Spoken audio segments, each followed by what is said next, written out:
So while I don't want to inundate random reviews with Titans Return reviews like I did before, I do still want to talk the current toys, so expect maybe one of these a week or so. I'll separate them out a little bit so there's some variety.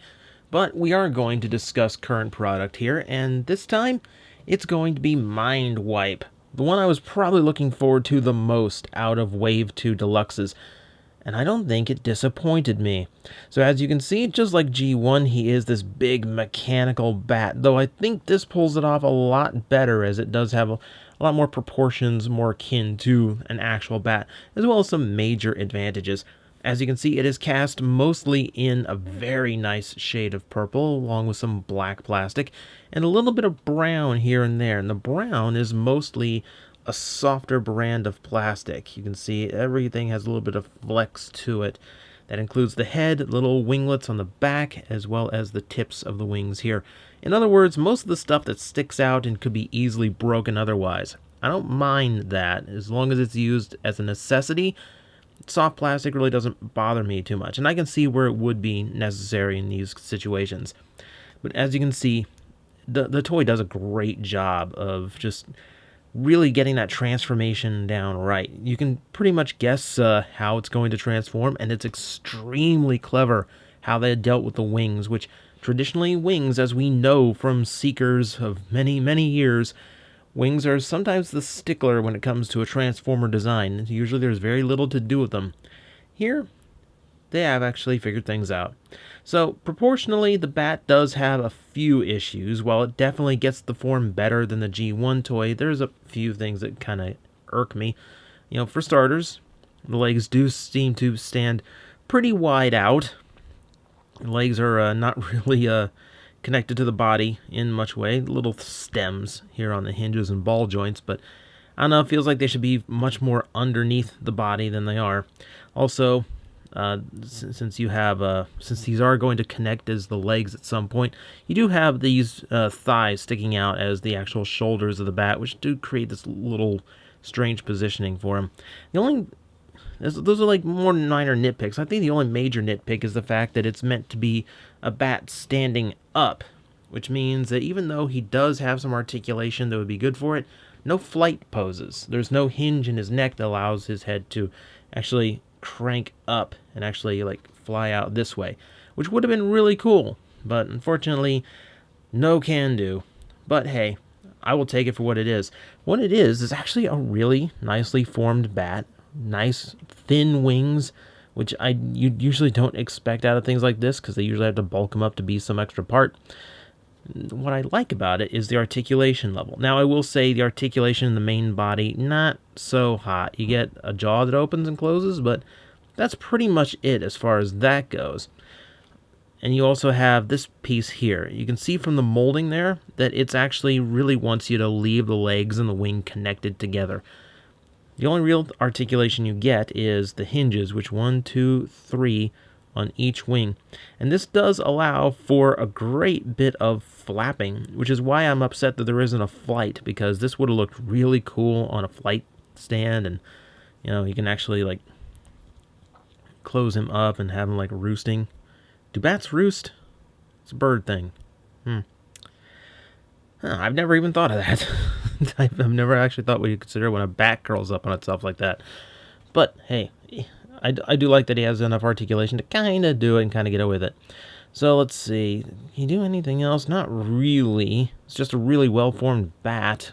A few strange proportional things, but other than that, pretty decent. He's got this big tail hanging off that's clearly made of his gun, as well as a panel piece that will eventually become a weapon. But it has a few other uses. I'm going to go ahead and pull it off now.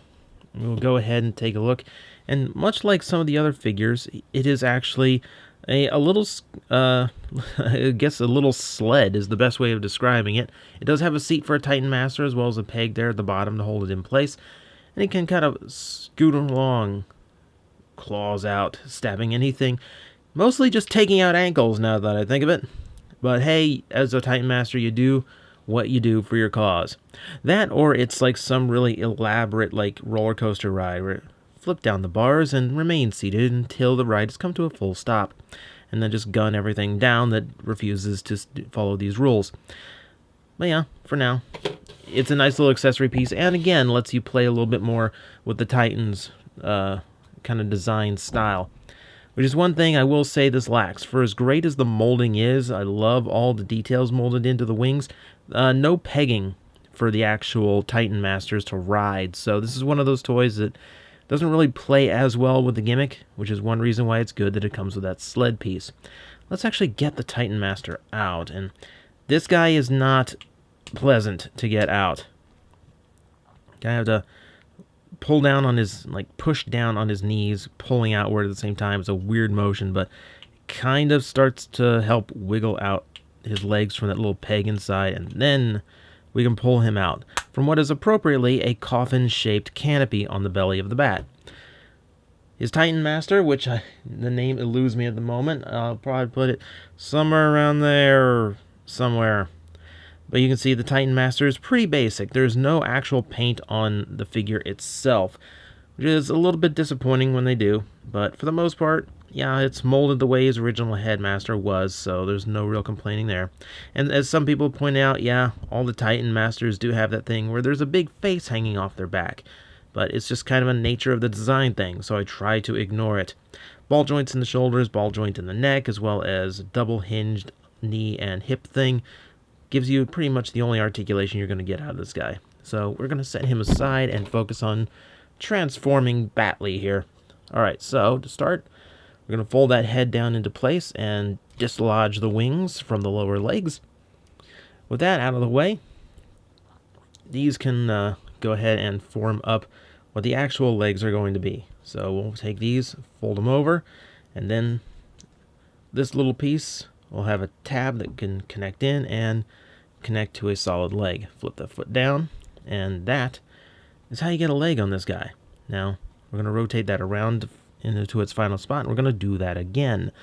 Fold up, just curl the whole thing into itself. 4 panels, 4 sides to a leg. That's actually a clever way of getting some engineering done. Okay, so with all that into position, and I just got some of the hips confused here, so let's at least make it consistent. There we go. If we take a look here on the side, we can rotate this, get the bat wings to the back, the secondary bat wings. The arms unfold like so, and then rotate around at the bicep in order to get the fists to the right location. Flip those out. Boom. Boom. Nice and loud clicks. They're in place very solidly. I'm going to angle the bat wings just a little bit so we have a little bit of range there. With all that done, we can go ahead and bring the Titan Master back in, fold him up. This is one of those places where I kind of get disputed because I can plug him in the correct way, which locks him into place very solidly, but his head does get a little bit of a wiggle going to it, and it's very hard to pull out on mine. So, this is one of those situations where I normally flip the head around and go for a friction connection instead, and people don't like it when I do that on these videos, so we'll refrain from doing it, but I find it gives a better connection overall. It's a little bit more stable. So that is the robot mode, and it is an exceptionally well done.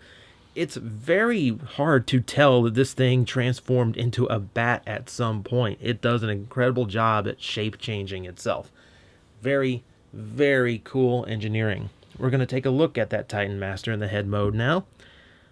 Looking very scowly and very evil, as you would expect a Decepticon who is a master of mind control. I do always like Mindwipe. He's one of those characters that does not come around often enough. Looking very, very cool. I've always been a fan of this design. So as we can see, he is in very Decepticon colors, purples and blacks, with little hits of brown here and there to break up the color scheme and get a little bit of the natural bat coloring into him just a little bit. A little bit of paint on the knees for some silver, a little bit of brown there on the ankles and around the knees. Silver lining the Decepticon symbol on his chest. And besides that, in the face, really not a whole lot. Most of the paint went into making that chest piece purple, which is where you would, on the G1 toy, you'd expect to flip it down and reveal the tech specs to this guy. Not a feature here. You have to go back to like the Generations Voyager Brainstorm in order to get that. Or go track down the G1s. That's probably where it works a little bit better. Overall, the design is actually kind of interesting. He's very thin and svelte in some spots, like the torso and the hips especially, but he's got some pretty heavy arms and legs due to those being the bulk of his beast mode.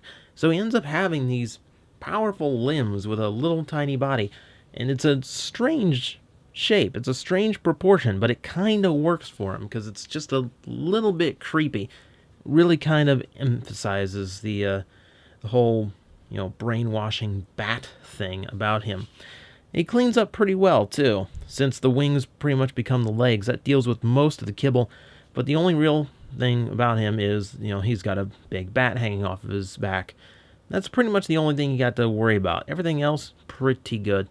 I also like how the more mechanical details are the ones that are left out now that these bat wings are in leg mode. That's a nice little touch to hide away some of the more organic, as you can see, like little skin textures there.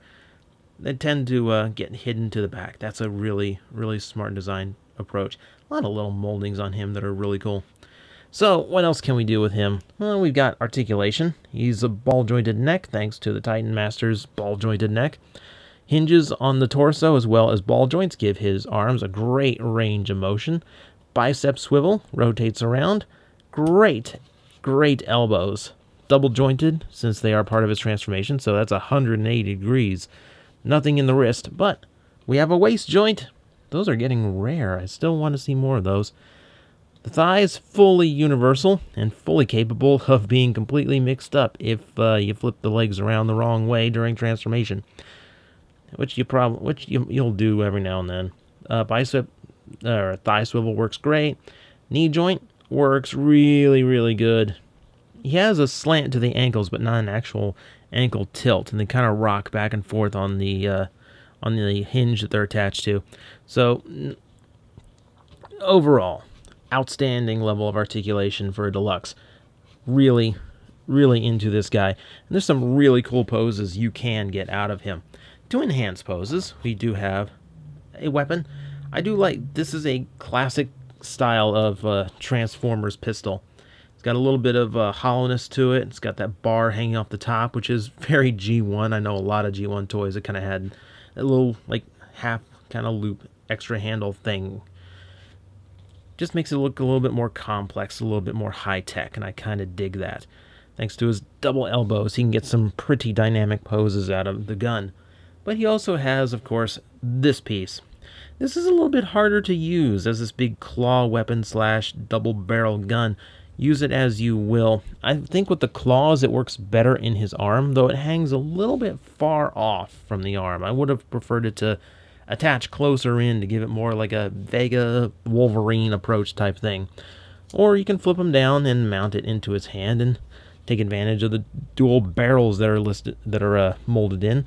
So you also have that as an option, which makes him pretty heavily armed as a deluxe, especially as someone who's more into infiltration and mind control, brainwashing, that sort of thing. He's actually pretty well armed as a field agent as well. I think that makes him pretty well rounded. Except when he has to fly off and he just has to flap his wings, which is not quite as fast as the jets all the other Decepticons get to be. So that, my friends, is Titan's Return Mindwipe. Aside from a few weird proportional things in beast mode and a little bit of lack of articulation there as well, I think he turned out fantastic. There's some extremely clever engineering going on here, a lot of great sculpting around his body, and I think he has a lot of nice playability. Not so much as a Titan's Return figure, since he is lacking all of those posts that the others can stand on, but rather, he does have extra playability in things like the sled shield, as well as great levels of articulation. Probably some of the best I've seen in this toy line yet. All around, extremely solid guy. And definitely something I'm looking forward to repaints of, because there are so many possibilities in this mold.